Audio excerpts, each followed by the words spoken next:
Bonjour, bienvenue pour la quotidienne du 9 mars. Au sommaire aujourd'hui, nous recevons le syndic de la RIP, Olivier Tapie. Bonjour, merci beaucoup d'être avec nous. Avec vous, on parlera de cette fameuse antenne 5G qui vous embête un petit peu de 1 à 5. Combien est-ce qu'elle vous a embêté, cette antenne? Alors, pour l'instant, je dirais à 3. 3, ça va. Donc, on est un peu plus que la moitié. On verra pourquoi. En sport, nous recevons le Star Forward pour un petit bilan à la fin de cette saison. Et enfin, en culture, on recevra l'écrivain François-Xavier Paco. Pas facile à dire. Je sais que je vais l'écorcher à chaque fois. Désolée. Il nous présentera son nouveau roman intitulé La conspiration de Gaspard, le tout premier. Et enfin, mesdames et messieurs, le grand retour d'Alexandre sur les routes du district et au bord du lac aujourd'hui. Où est-ce que tu nous emmènes aujourd'hui, Alexandre? Salut Andrea, bah oui, ça fait plaisir, je vais mieux, tu vois, j'ai bonne mine, en plus au soleil, bah c'est parfait pour le retour. Je suis bien au bord du lac, près de la plage de My, puisque je vais à la rencontre de Victor von Wartburg, qui est le président et fondateur de cette association Rive Publique. Alors tu en as peut-être entendu parler, Andrea, Rive Publique, elle se bat depuis 2003 pour que les rives du Léman et puis les autres rives des lacs et rivières en Suisse eh bien, restent publiques et ne soient pas des propriétés privées. On va savoir pourquoi je vais à la rencontre justement de M. von Wartburg, qui est un résident de My, savoir eh bien, quel est son combat, qu'est-ce qu'il défend, et surtout parler de la prochaine action qu'il prépare pour l'année prochaine, à savoir une initiative populaire, une récolte de signatures pour une initiative politique fédérale. Donc, à tout à l'heure pour les explications. Tout à l'heure, Alexandre. À la RIP, le projet d'une antenne 5G au cœur du village a suscité plusieurs oppositions. La municipalité a invité Swisscom notamment à déplacer l'installation prévue dans un endroit plus discret. Olivier Tapie, est-ce que vous l'avez trouvé, cet endroit plus discret? Alors cet endroit plus discret, il avait été prévu de longue date puisqu'il y avait déjà eu en 2005 un autre opérateur qui avait fait une demande pour mettre un mât qui avait été accepté sans opposition. Alors c'était bien évidemment pas de la 5G à l'époque. Cette parcelle est une parcelle d'utilité publique à la déchetterie de la commune. Ouais, à côté de la déchetterie, on sait que lorsque une antenne 5G veut s'implanter, c'est toujours assez compliqué, qu'il y a toujours de vives réactions. On avait eu le cas notamment à Gland, à Crassier aussi. Aujourd'hui, ces habitants qui font opposition à la RIP, qu'est-ce qu'ils vous disent? Alors, ce qu'il faut savoir, c'est que sur les 361 oppositions, une grande partie était le fruit d'une opposition commune. Il y avait 3 sujets qui dérangeaient fondamentalement. C'était bien évidemment la problématique 5G, mais qui n'était pas mise en avant. C'était surtout les aspects d'aménagement du territoire et l'impact visuel qu'aurait cette antenne sur le territoire. Et également, ils craignaient une dépréciation de la valeur immobilière de leur propriété à proximité de l'antenne. Donc ce que je peux comprendre, c'est que finalement, cette antenne tout court dérange, peu importe l'endroit où elle soit située. Non, nous avons à la municipalité une autre lecture. Nous ne pouvons pas nous opposer à la 5G puisque le Conseil fédéral a donné mission à Swisscom et d'autres opérateurs de couvrir le pays de la 5G. Donc je pense que c'est à nous, autorités, de trouver dans nos communes l'endroit où ces antennes sont techniquement possibles d'être installées par les opérateurs et qui sont acceptées par les riverains en créant le moins de nuisances possibles, nuisances visuelles ou dépréciation de la valeur immobilière, comme je disais avant. Ouais, donc autrement dit, légalement, vous ne pouvez rien faire, vous avez très peu de marge de manœuvre. Qu'est-ce qui est possible de faire justement? C'est chercher le meilleur endroit finalement? Je pense que si on regarde de ce point de vue-là, effectivement, nous estimons que cette parcelle, cet emplacement sur notre déchetterie est l'endroit idéal. Il est juste à l'extérieur du village et il y a un cordon boisé qui coupera un petit peu la vue de cette antenne, même si elle devra bien sûr dépasser des arbres, et on a bon espoir que nous ayons moins d'opposition à cet endroit-là. Donc maintenant, pour la suite, qu'est-ce que ça veut dire? Qu'il y aura de nouveau une proposition qui va être faite au Conseil, puisque Swisscom a accepté cette proposition de la déplacer aux côtés de la déchetterie, que maintenant le Conseil va devoir l'accepter. Il pourrait y avoir de nouveau des oppositions. Oui, alors aujourd'hui, on en est au stade que le premier projet a été déposé par Swisscom. Il a été mis à l'enquête par la commune. Il y a eu donc, comme je l'ai déjà dit, 361 oppositions. Donc, fort de ça, nous avons rencontré Swisscom pour leur présenter la situation et leur proposer un autre emplacement. après réflexion, Swisscom a accepté de réfléchir et de regarder si techniquement c'était possible de déplacer cette antenne. La réponse est oui. Donc nous avons informé tous les opposants que la première procédure était gelée et que nous allons en parallèle faire une deuxième procédure sur un autre emplacement. Et là, bien évidemment, tous les opposants du premier endroit pourront, s'ils le souhaitent, reformuler une opposition. On espère bien évidemment en avoir beaucoup moins. On espère aussi que la note de 3 sur 5 reste stable, que vous restiez à cette note-là, en tout cas, que vous avez donnée. Un autre projet et un autre sujet d'actualité, c'est le projet d'Ecobois et son plan d'affectation. On a l'impression qu'à la RIP, il est beaucoup question d'aménagement du territoire. La RIP qui est tout en longueur, finalement, si on regarde la carte.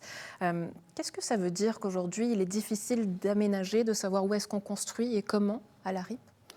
Alors, on a notre plan d'affectation est presque sous toit. Nous avons encore ce soir une présentation pour tous les concitoyennes et concitoyens de la commune. Nous avons la chance que nous n'avons pas trop de surface constructible, donc on n'a pas ce problème de dézonement comme sur certaines autres communes. Par contre, bien sûr, on est limité, puisque tout le village est entouré par des terrains agricoles, et toute possibilité d'extension d'une zone comme la zone de Syrie est difficile. Pour l'Écopôle Bois, c'est un projet régional, voire cantonal, et donc là, on aura l'appui de la région et du canton pour dézoner une surface de terrain agricole. Et la bonne nouvelle, c'est qu'un accord a pu être trouvé entre le propriétaire de ce terrain et la Sofren, donc qui est l'organe d'Union Région qui va acquérir ce terrain sous forme de promesse de vente, ce qui fait que le projet d'Écopôle Bois à la RIP pourra aller de l'avant et les études pourront se reprendre. Ouais, une autre bonne nouvelle et qui correspond aussi à l'actualité, c'est que la RIP pourra faire partie, si elle le souhaite, en tout cas elle le souhaite, faire partie du parc Jura vaudois, puisque vous avez rejoint les 30 communes membres pour la période 2023-2032. Qu'est-ce que ça évoque pour vous? Qu'est-ce que ça signifie pour la RIP plutôt? C'est effectivement, quand on regardait les frontières du parc et on voyait que la commune de la RIP n'était pas dedans, ça faisait tâche. On peut le dire, ça faisait tâche. Et notre volonté des nouvelles autorités, c'était de corriger cette tâche, si je peux m'exprimer ici. Et nous avons déposé notre candidature qui, je l'espère, sera acceptée. Olivier Tapie, syndic de la RIP, merci beaucoup d'avoir été avec nous. Excellente journée à vous. Merci de votre invitation. Avec plaisir. Au revoir. Alexandre, on te retrouve au bord du lac. La parole est à toi. Merci Andrea. Alors ça y est, j'ai retrouvé Victor von Wartburg, qui est le président et fondateur de l'association Rive Publique. Bonjour. Bonjour. Alors on est ici à côté de la plage de My. Pourquoi est-ce que vous m'avez amené ici?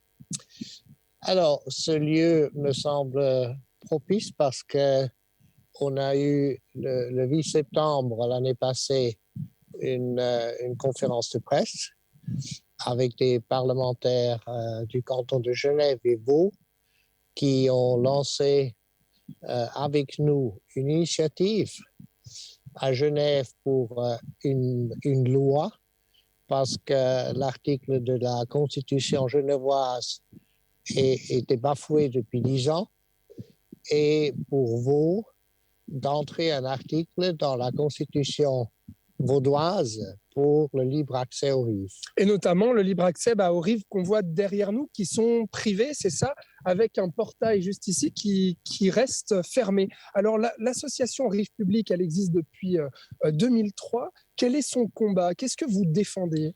Alors le combat naît des mésaventures de ma part bien avant 2003 et j'ai pour différentes raisons j'ai pris la décision que je veux étudier la problématique et j'ai décidé de lancer, de fonder cette initiative populaire, d'ailleurs avec l'assistance de Victor Ruffy, un ancien président du Conseil fédéral.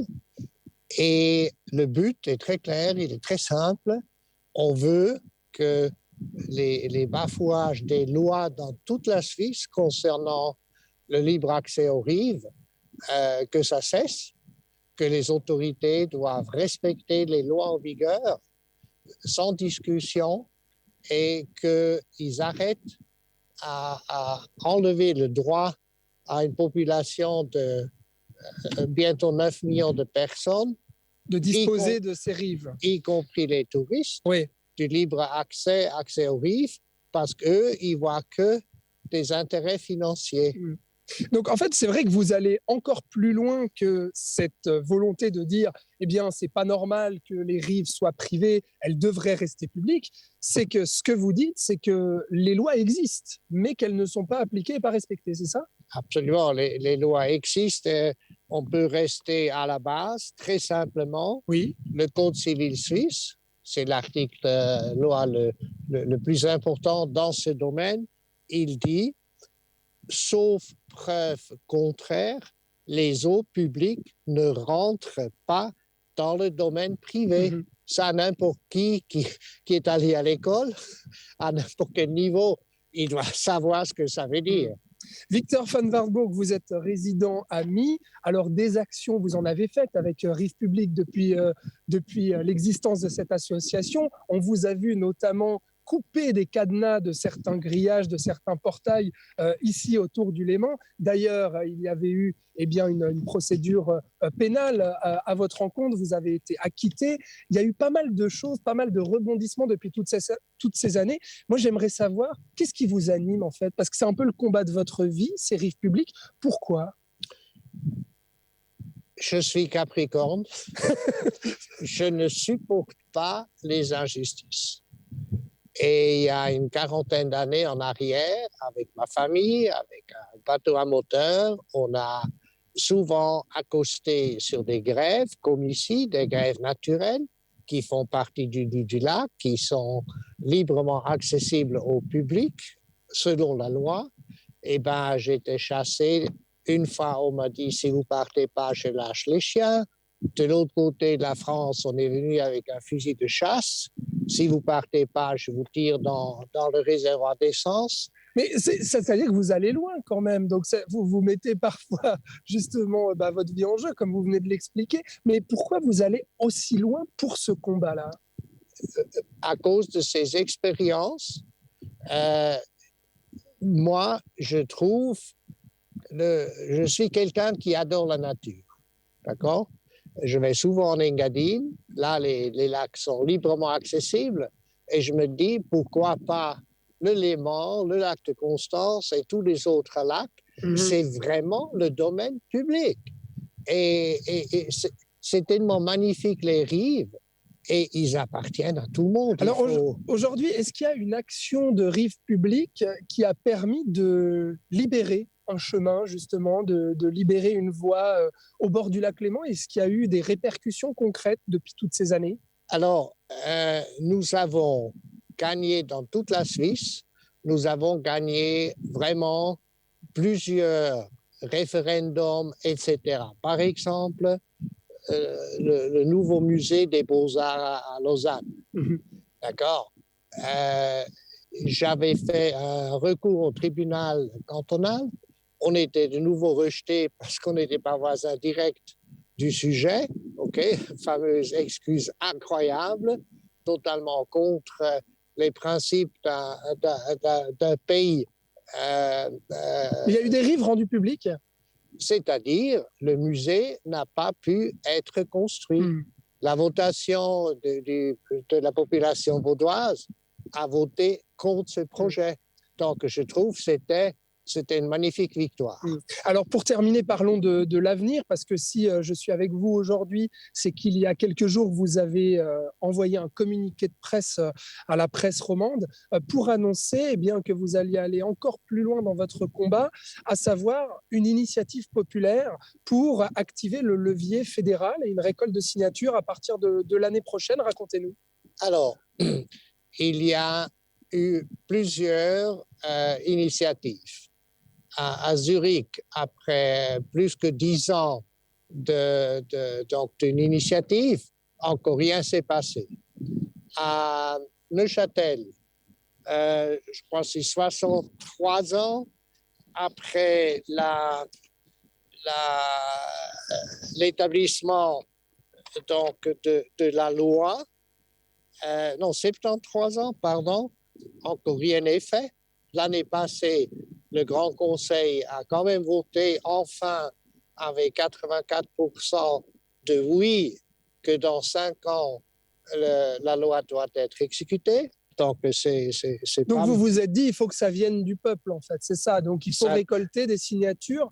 C'est à partir du printemps prochain, c'est ça, 2023 ? On espère qu'au printemps, on sera prêt pour commencer avec la collecte des signatures. Mais j'aimerais juste encore dire, dans le canton de Vaud, la loi sur le marchepied existe depuis 1926.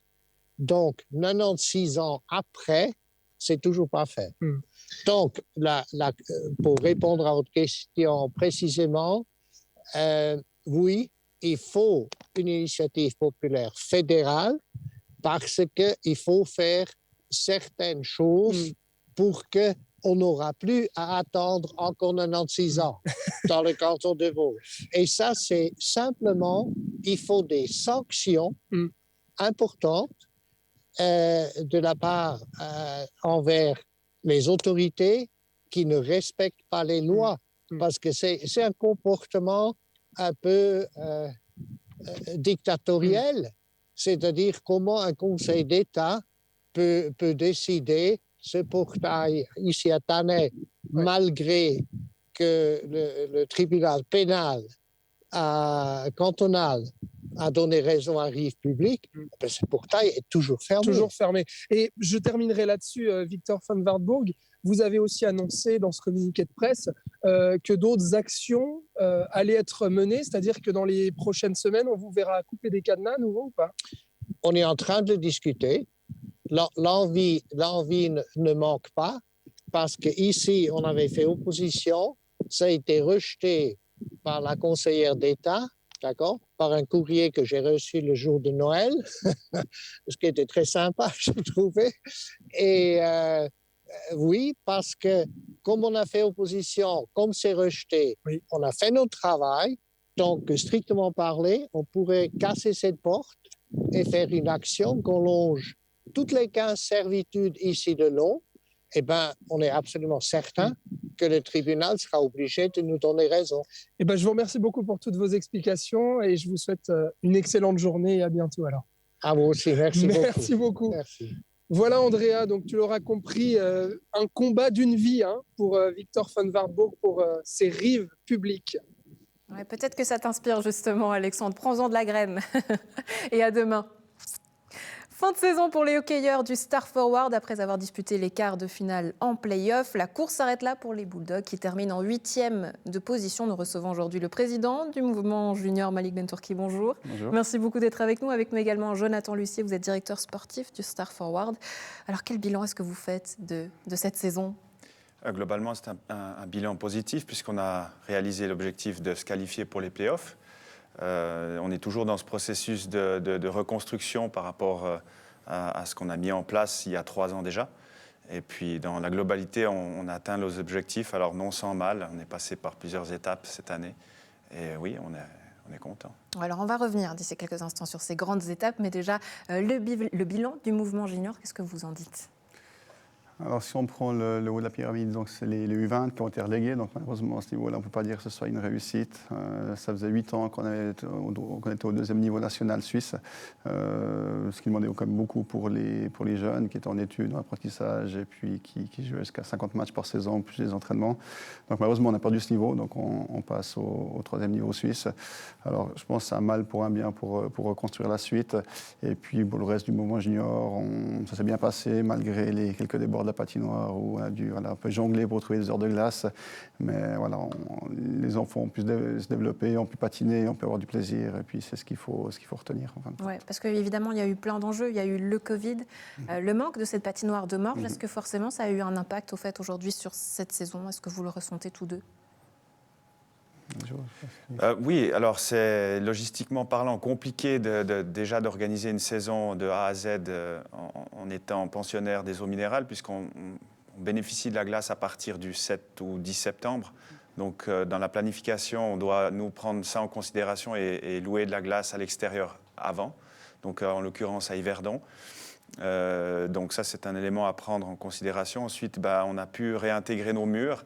Et puis, une semaine après, lorsqu'on commençait gentiment à développer certaines habitudes, puis à être à la maison, comme on dit, on a dû redéménager et puis de nouveau retrouver des solutions de glace, soit la Vaudoise Arena, soit la Vallée de Joux. Et voilà, donc c'était un peu compliqué, mais on n'était pas les seuls. On avait aussi tout le mouvement junior qui était dans le même cas que nous. Donc, ouais, forcément, ça a eu un impact. Une 8e position au classement. Est-ce que là, ça correspondait à vos objectifs ? Oui, comme je l'ai dit au départ, c'était notre objectif de se qualifier. Faut être aussi clair, on n'avait pas l'équipe et je dirais la profondeur de banc pour être dans les 6 premiers. Il faut être aussi réaliste. Donc, de ce côté-là, on a réalisé l'objectif. Si je regarde un petit peu par le passé, quand on a repris l'équipe avec Mathias Pittet, mon assistant, on avait une équipe en totale reconstruction. Donc, on a fini dernier. Heureusement qu'il y avait malheureusement le Covid et qu'il n'y avait pas de relégation.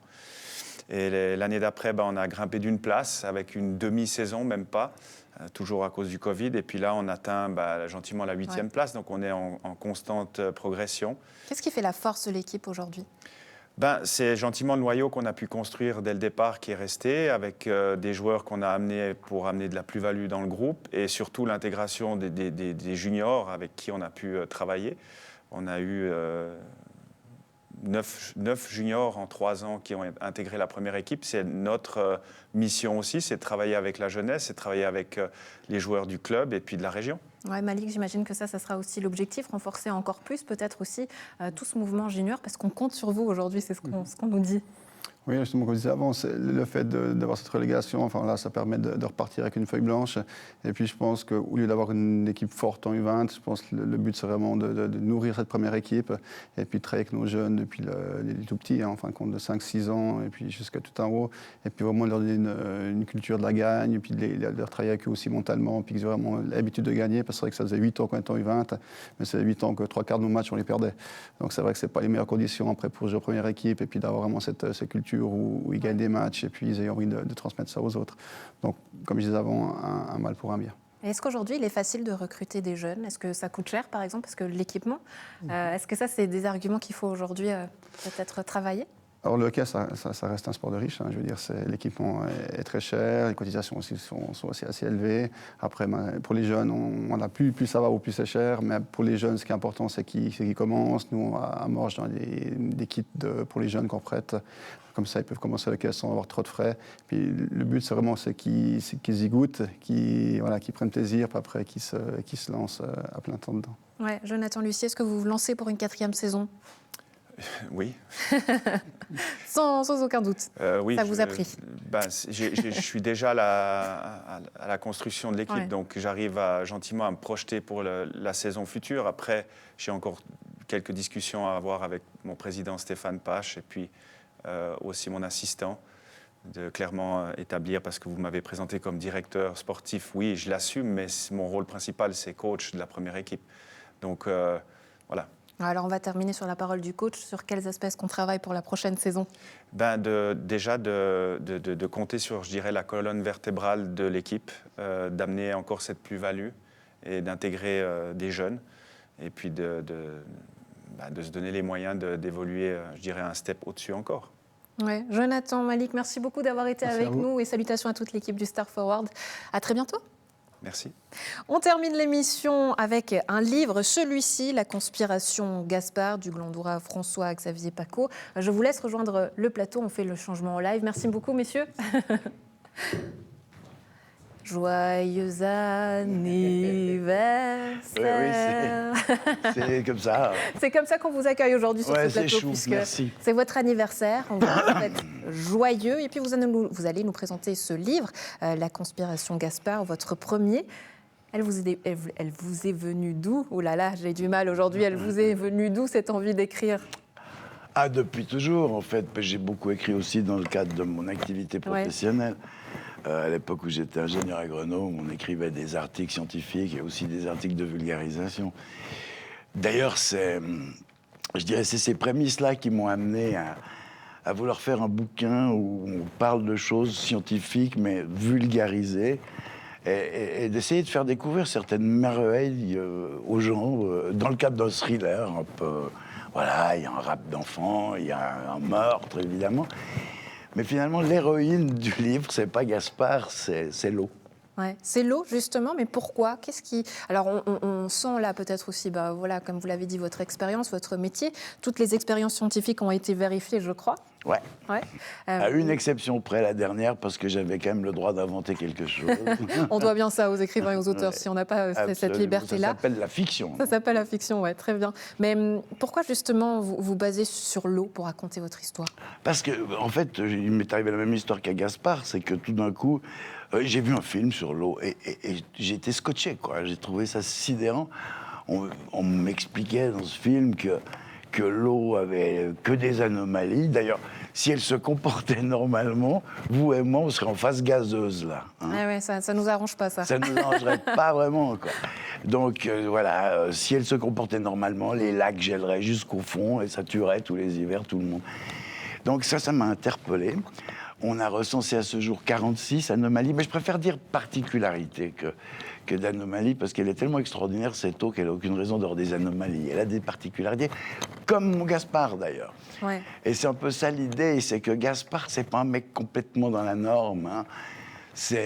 Il souffre d'autisme Asperger, quoi, mais pas trop violent quand même. C'est un haut potentiel, donc quelque part un inadapté, finalement, ce genre de gens qui ont de la peine à l'école, parce que trop élevés dans leur potentialité.